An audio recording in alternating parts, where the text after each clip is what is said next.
Sowan nggone Kanjeng Mami guys, yang kok disit biasa tak ngetok kena motor lanjut diselah guys ben mesine panas. Ki bocile sing melu siji tok ya guys. Singkat cerita inyong mampir tuku kopi karo jajan bocah guys. Kucuk-kucuk wis kutul nang dalan tikus ke guys, alasan guys. Gue dalane ceblik ya liwat jembatan pewotan cilik lah guys. Lunyu ke guys kudu hati-hati. Si Midioni anake ke ya guys, lumayan kan kena diperintah hehehehe.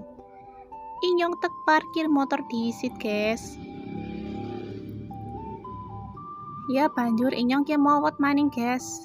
Tung pewotan pringsing mandan dawa mandan ambakai bocile nang ngarep ning malah wedi guys.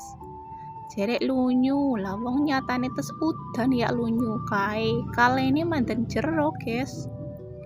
Nek tiba lah ya pastine lara guys, kudu hati-hati.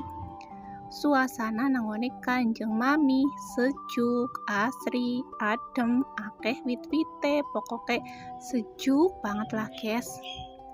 Ki dilabawis nang ngarepan lah ya mlebu bae. Assalamualaikum. Alhamdulillah kutul guys.